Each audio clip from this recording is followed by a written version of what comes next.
낙동강은 영산강과 함께 우리나라의 대표적인 황소개구리 서식 수계 중 하나다. 낙동강 하류에 위치한 함안군의 진랄늪. 우리나라에 몇 개 안 남아있는 천연늪으로 고기가 많기로 유명한 곳이다. 하지만 황소개구리 올챙이가 그물 가득 걸려 올라오는 것으로 보아 이곳도 낙관할 수만은 없다. 이곳에서도 금호 저수지에서처럼 올챙이가 많은 그물에선 작은 고기들이 함께 걸려 올라왔다. 황소개구리의 먹이가 되는 것을 피해 올챙이와 새끼 물고기가 한 무리가 된 것이다. 함안에서 상류 쪽으로 거슬러 올라가 낙동강 중류쯤에 자리한 무을 저수지. 대략 1000평 정도 되는 이 웅덩이에 그물을 던져보았다.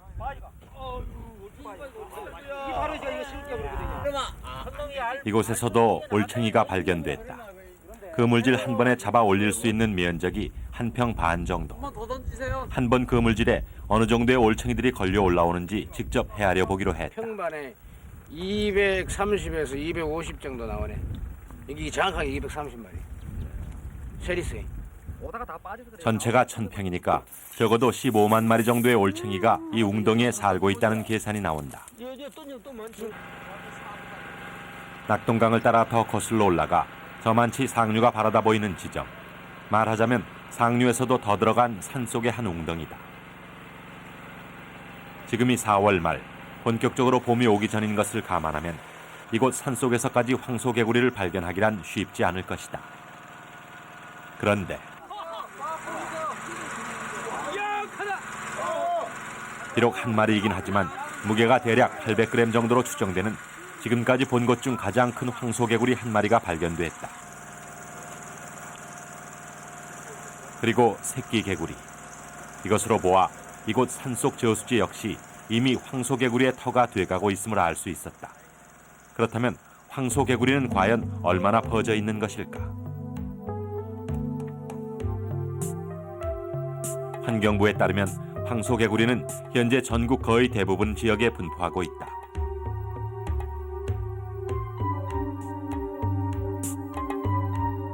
그 중에서도 현재 황소개구리가 서식하고 있는 면적당 밀도가 높은 것은 전남이고 다음으로 경남, 강원, 경북 순이다. 우리는 황소개구리가 아직 서식하지 않는 것으로 되어 있는 강화도 지역으로 향했다. 만약 이곳 강화도에 황소개구리가 서식한다면 그것은 황소개구리가 사는 가장 북쪽 섬이 될 것이다. 저만큼 북한이 바라다 보이는 철책선 바로 아래 수로에서 변태 중인 황소개구리를 발견했다.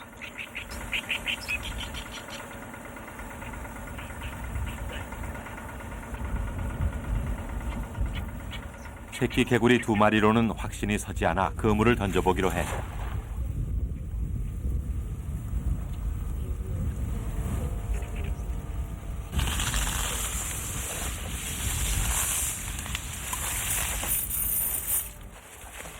걸려 올라온 것은 황소개구리의 올챙이 8마리. 숫자는 적었지만 이것으로 보아 강화도에도 이미 황소개구리가 들어와 있다는 사실을 알 수 있다. 이러한 사실은 이곳을 찾는 낚시꾼들에겐 이미 알려져 있다. 이게 낚시꾼들이 보고선 맥이라고 그러잖아. 맥이라고. 강화도 본섬 말고도 주변 인근 섬, 무인도에까지 황소개구리가 퍼져 있다는 낚시꾼들의 제보에 따라 주변 섬을 조사하기로 했다.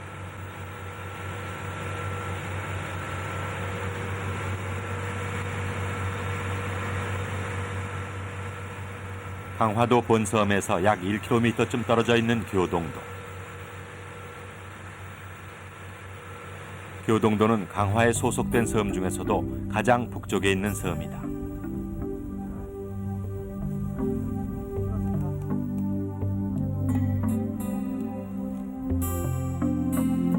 황소개구리는 쉽사리 눈에 띄지 않았다. 들어왔다 하더라도 아직 많이 퍼지지는 않은 모양이다.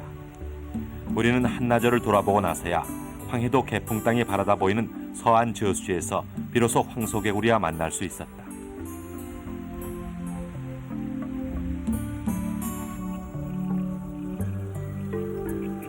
우리가 발견한 숫자는 비록 많지 않았지만 이곳 주민들 사이에는 이미 오래전부터 황소개구리 서식 사실이 알려져 있었다. 아주머니들이나 이제 동네 분들이 정말 헛고가 온다 그래가지고 정말 거길 가기를 좀 꺼려했었고 심지어 예비군이 밤에 출동이 안 됐었어요. 떠멍떠멍 들어가면서 울고 그런 바람에 예비군 출동돼가지고 예비군이 한번 다 뒤져보도 한번 뽑고 그런 일이 있었습니다. 87년도에 처음 시작을 했었고 뭐 지금은 대량적으로 많습니다. 강화도에 속해 있는 또 다른 섬 성모도. 이곳 수로에서는 비교적 많은 숫자의 황소개구리가 발견됐다.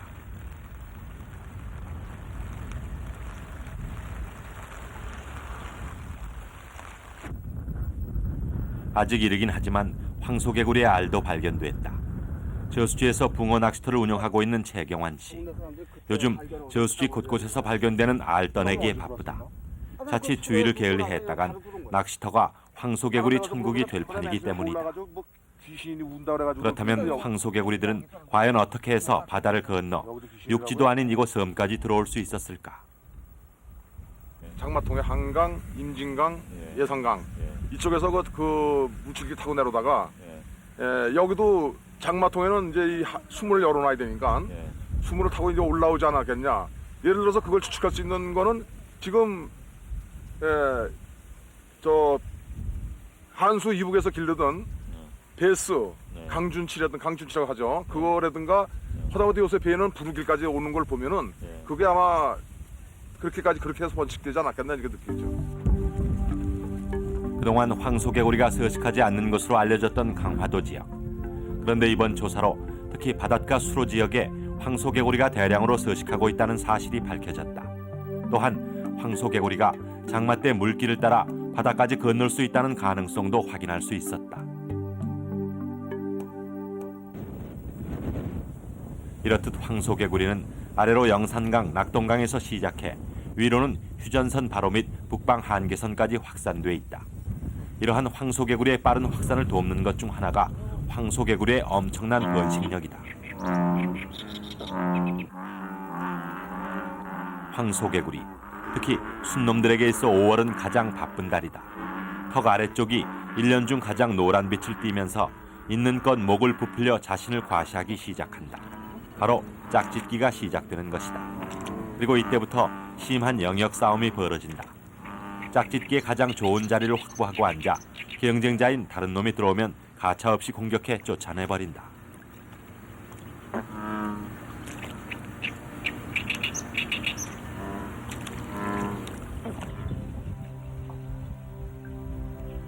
(5월) 초순, 금호 저수지에도 이제 봄빛이 완연해졌다. 그와 함께 금호 저수지를 점령하고 있던 황소개구리들의 본격적인 산란이 시작됐다. 순놈의 울음소리를 듣고 암놈이 접근하면 순놈은 암놈의 등에 올라타 두 팔로 암놈의 옆구리를 압박을 하면서 산란을 돕는다.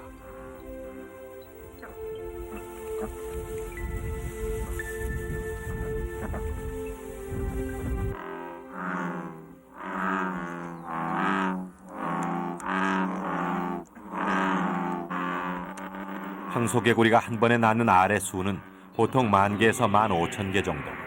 우리나라 보통 개구리의 50배에서 100배다. 알은 보통 수초의 줄기나 잎에 엉겨 있는데 이것은 알이 물살에 떠내려가는 것을 방지하기 위해서다.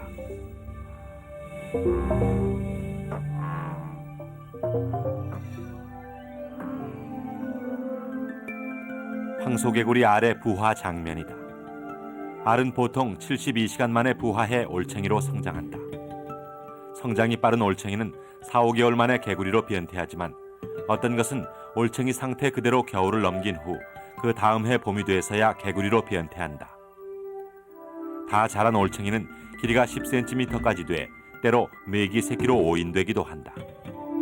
그렇다면 이러한 황소개구리가 대체 언제 어떻게 해서 우리나라로 들어오게 된 것일까?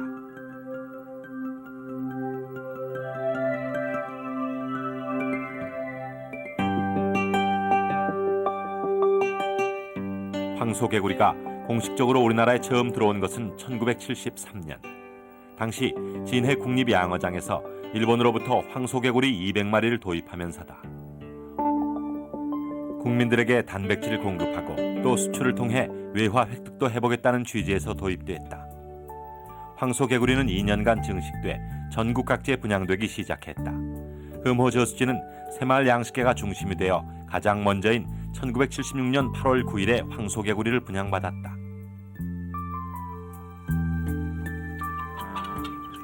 당시 잉어 양식을 하면서 새마을 양식계를 이끌었던 전종석 씨는 전남 도청의 권유를 받아들여 황소개구리 올챙이 2,000마리를 분양받았다.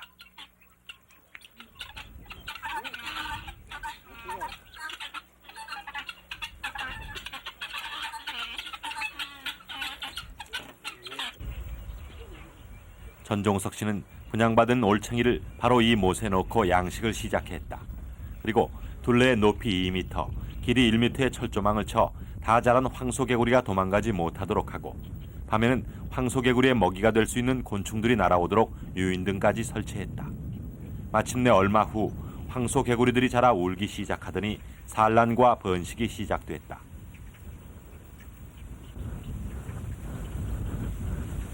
불과 3년 만에 양식장은 황소개구리로 포화 상태가 됐다.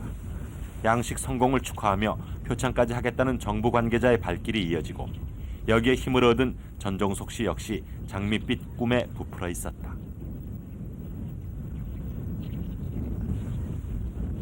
하지만 이 꿈은 예상치 못한 난관에 부딪힌다. 나중에 포화 상태가 되니까 이걸 방사해라. 방사를 못 하겠다고 그러니까 대한민국 사람이 먹자. 이것이 중국 사람도 안 먹고 일본 사람도 안 먹고 농촌 이 영시민들이 이거 잡아서 그냥 보충을 할 것 아니냐. 방사를 해라. 그래서 방사를 했던 것입니다. 황소개구리를 키워내도 먹는 사람이 없고 물량 또한 적어 수출 가능성도 없으니 그냥 풀어주라는 것이었다. 전종석 씨는 할 수 없이 자신이 그동안 기른 황소개구리며 올챙이를 바로 옆 금호 저수지에 풀어주어야 했다. 2,000마리로 출발했던 것이 3년 만에 21만 마리, 올챙이만 몇 가만이었다. 전종석 씨는 그것을 정성스레 금호 저수지에 쏟아 부었다. 9만 8천 평 저수지는 거대한 황소개구리 양식장이 되어버리고 말았다. 저수지에서 이상이 발견된 것은 그 후 얼마 지나지 않아서였다. 5, 6년 전 될 겁니다. 그때부터서 자연적으로 물고기가 줄어들어요. 이 저수지 내에. 그리고 치어가 성어지를 안 해요. 그 전에만해도 치어가 많이 생산이 되는데 치어가 성어지를 안 해서 이것이 식용개구리의 영향이로구나 느꼈죠. 그렇게 흔하던 저수지의 고기들, 특히 작은 물고기들이 눈에 띄게 줄기 시작한 것이다. 이러한 현상은 금호 저수지에서 물길을 타고 영산강으로 이어져 계속 확산돼 나가기 시작했다. 영산강에서의 황소개구리 첫 역사는 이렇게 해서 시작된 것이다. 그런데 취재팀은 그 과정에서 풀리지 않는 의문사항 한 가지를 발견했다. 곳곳에서 이상 징후가 나타난 시점에도 진해 양어장에서는 85년까지 분양이 계속됐던 것이다. 한쪽에서는 문제가 생겨 방류하고 다른 한쪽에선 분양을 계속했던 이 모순이 어떻게 가능할 수 있었을까? 우리는 당시 진해 내수면 연구소에 황소개구리 분양을 담당했던 책임자를 어렵게 수소문해 찾아갔다.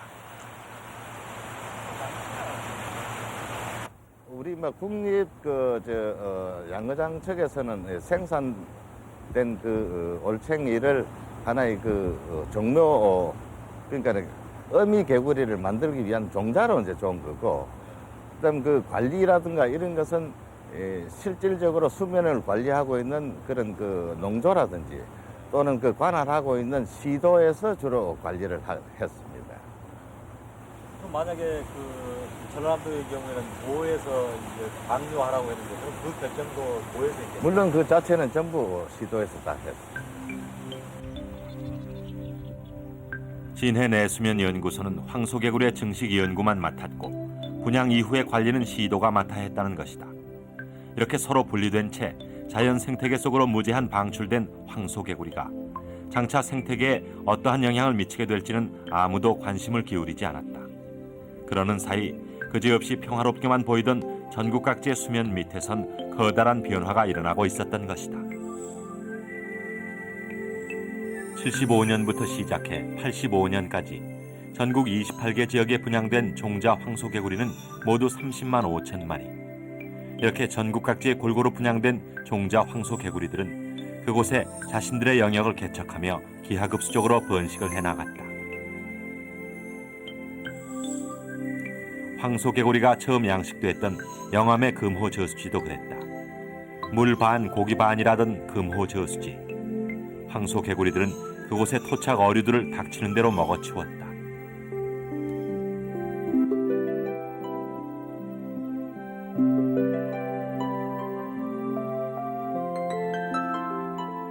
황소개구리가 사는 곳에서 살아남을 수 있는 것은 황소개구리가 도저히 먹을 수 없는 몸집이 큰 고기들 뿐이었다.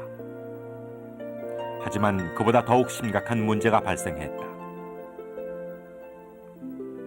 황소개구리에서 가장 큰 영향을 받는다면 사실은 이제 어류보다는 같은 계통의 양서류들이 주로 영향을 받습니다. 왜냐하면 같은 서식처에 있고 또 하나는 그 황소개구리에 가지고 비슷한 공서적인 위치에 있는 그 양서류들이 잡아 먹히고 있기 때문에 그렇죠.